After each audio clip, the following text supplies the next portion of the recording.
Hey everyone, get ready for 20 minutes of voiceover because somehow I think the battery of my mic died at the time when I was filming this video, and yeah, so I decided just to compress it slightly, and originally it would have been like over 40 minutes of a video. And so instead of having part 1, part 2, I thought I will try to voiceover. Now, wish me luck because there is quite a few things to go through, and I hope I will be able to do it in time.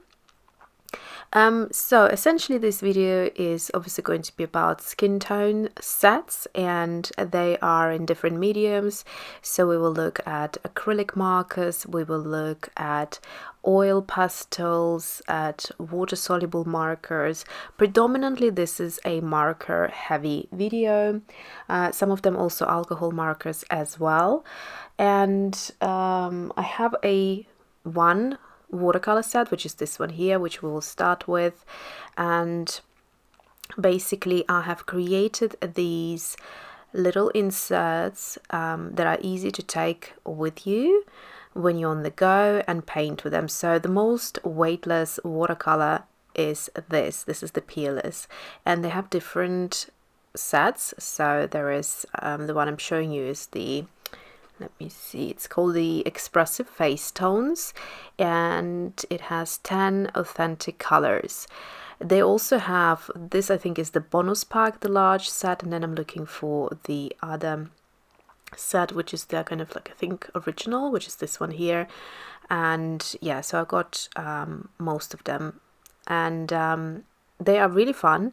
So they are dye based, they're not pigment based, and I think originally they were created at the time of black and white photography, and they were used to tint. So now let's talk about the actual color. So the first one is Lip Smacking Pink, then we have Flash Tint, Blush Rose Pink, Nectar, followed by Second Raw Cadmium Yellow, Yellow Ochre, Makeup, Carnation Pink, Warm Sepia at the bottom with Bismarck Brown.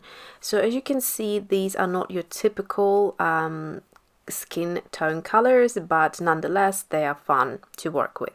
Okay, moving on to Winsor & Newton pigment markers. These I have recently bought on Amazon for very cheap. When I say cheap, I mean usually you expect Winsor & Newton products of any sort to be quite expensive. But this is a very affordable set at the moment because this is sort of the lasting stock that's available. They have been discontinued because of their, I think, their chisel tip or something like that. They're lovely colors, however, and what they are is they are pigment based markers. They're not alcohol based. Double-ended markers, and as you can see, the chisel tip is their downside really. Otherwise the swatches at the top are Portrait Pink, then we have the Light Sienna, Parchment, Burnt Umber Light, Medium Brown is the darkest color, and then we have the White Blender, which essentially is quite white. So you can see those colors up there. There isn't really a dark true skin tone. Speaking of which, here is the Posca skin tone set, and it's called the, let's see, they're called the skin tone set of 4, and they have the kind of like a medium tip, and you can cover a nice area with it. In terms of the colors, what do we have here is the Ivory. I think the first one was the Ivory. Let me just have a quick look. Yes, so we have Ivory followed by Beige, and then the color I'm showing you right here is the Light Orange, and then the darker color, or the darkest out of the set, is the Brown, and I really love this brown because it's a warm toned brown.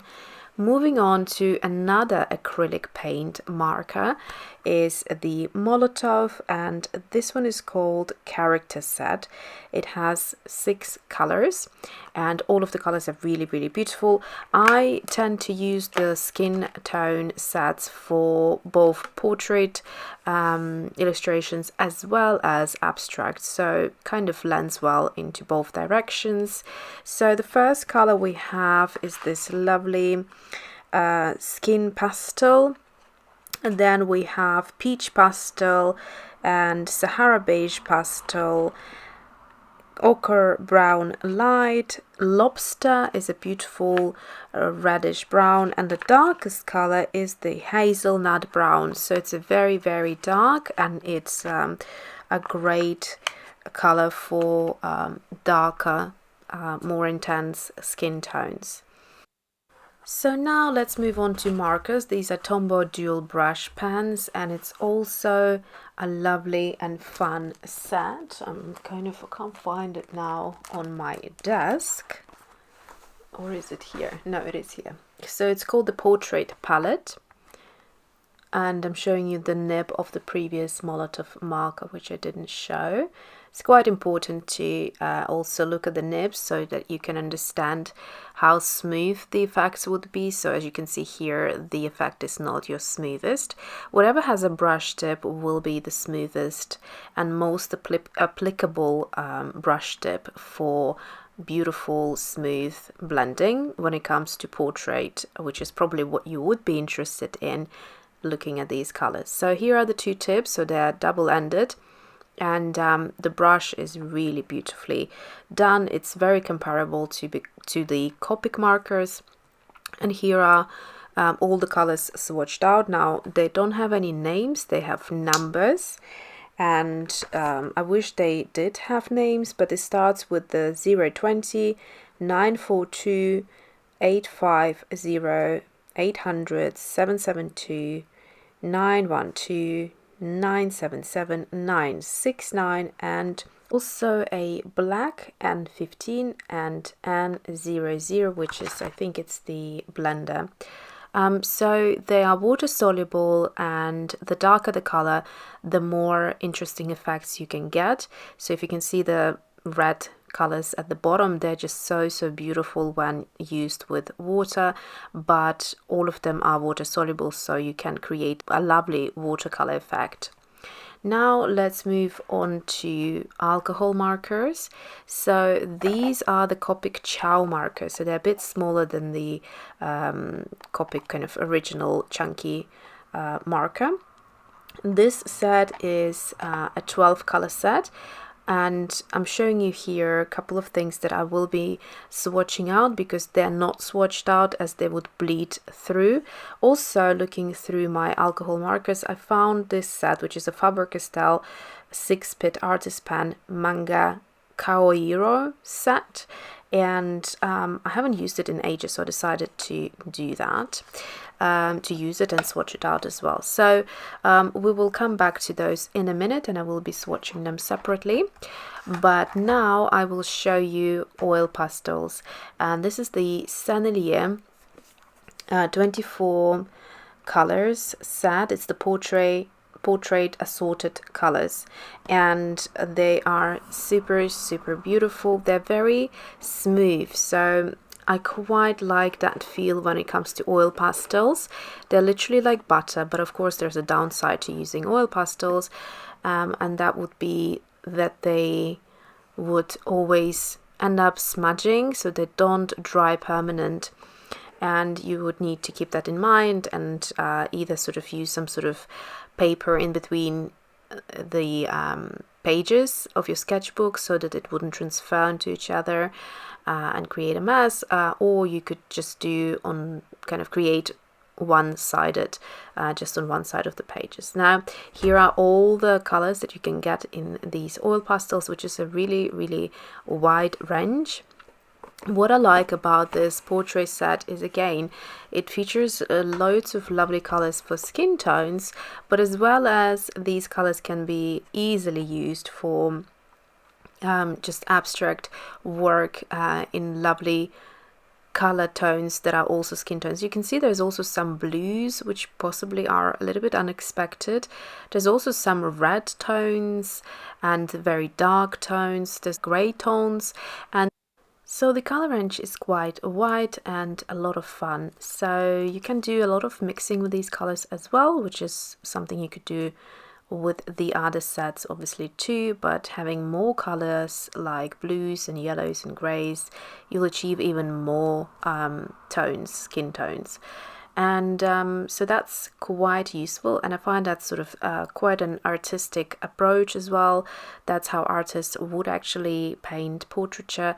They would use colors like blue, which you obviously, we wouldn't notice them in the markers. So let's look at the colors now. So we have a white, blue gray, reddish brown gray, Naples yellow, black and flesh ochre. Second row, yellow ochre, pink, sepia, burnt sienna, rose sienna, geranium, lake, light.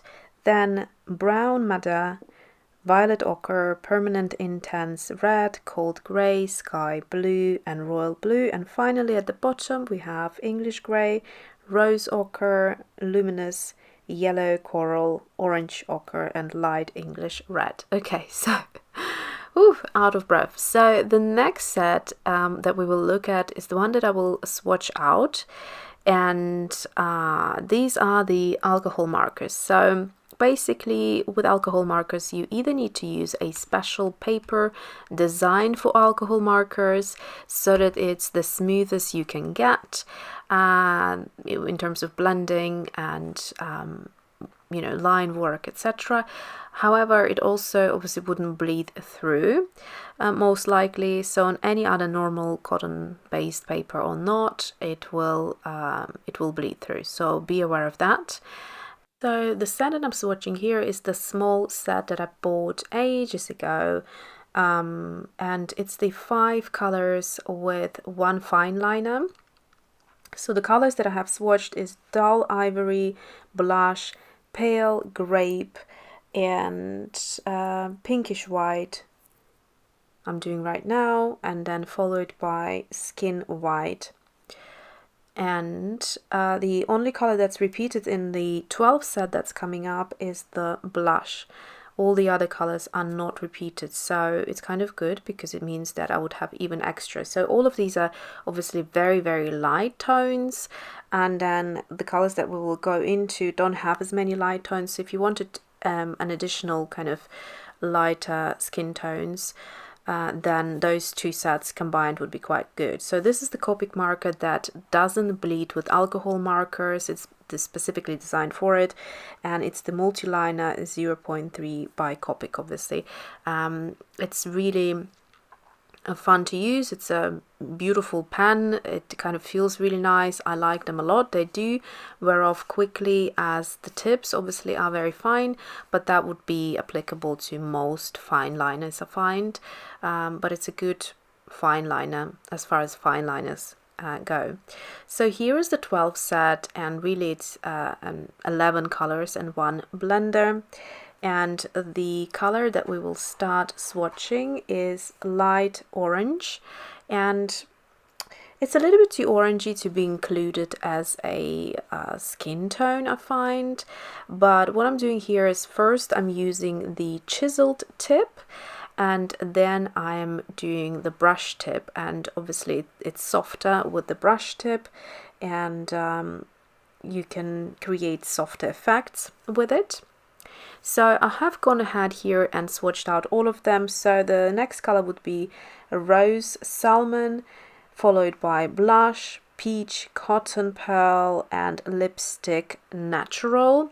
Second row is camois or chamois, I'm not sure how to pronounce that, soft sun, barley beige, sepia, black, and the colorless blender at the end, just to experiment and see how well it works. And I blended 2 colors there, which I believe was the light orange and possibly blush, and it did a good job, I found, blending them together.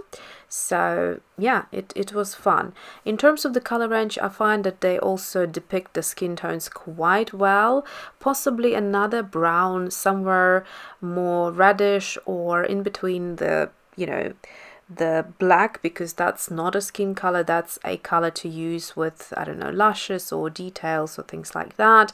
Perhaps a much darker brown or reddish brown also would be a good idea. So here I'm showing you how it would bleed through to the other page. So if you used mixed media in your sketchbook and you wanted to create like a acrylic painting or a gouache painting that's quite opaque, on the other side you could totally you know, use both sides of the page, but if you're someone who just works in one medium like watercolors or something as transparent as alcohol markers, then you'd need to find a suitable paper for that.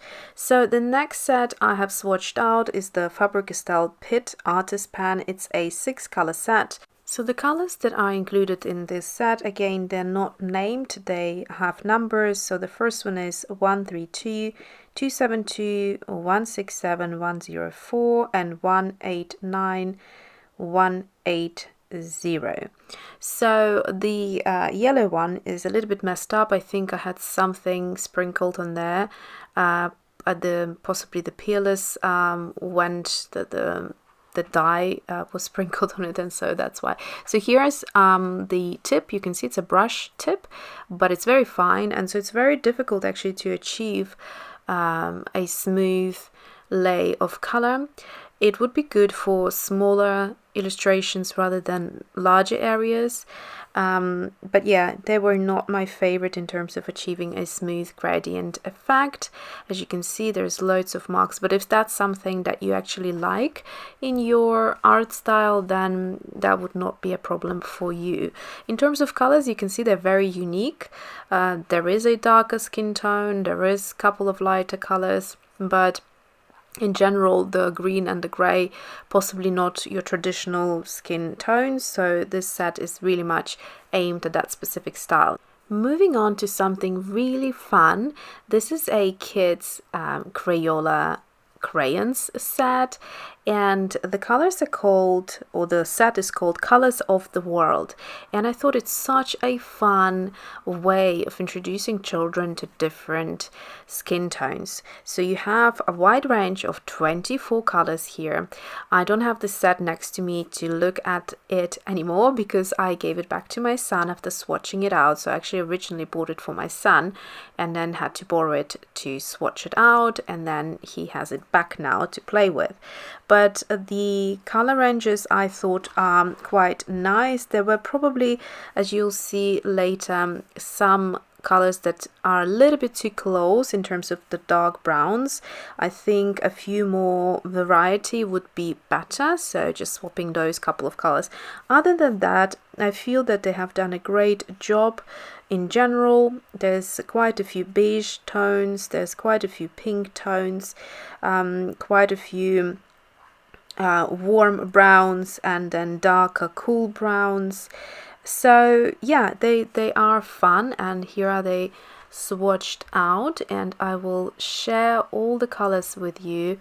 So you will notice that the colors are actually broken down into 3 groups, and there will be almond, golden, and rose, and basically different variations of those colors. So it could be lighter versions, medium, very light, very deep, etc. So you'll see what I mean in a second when we go through the colors. So let's start with the first color: extra light almond, very light golden, very light almond, light golden, light medium golden, light rose, light almond, light medium rose, and then we have light medium almond, medium deep rose, medium golden, very light rose, medium almond, medium deep almond, deep rose, very deep rose, and the final row we have deep almond, medium deep golden, very deep almond, extra deep almond, extra deep rose, extra deep golden, and deepest almond. I hope you enjoyed all the swatches. Thanks for watching, and see you soon.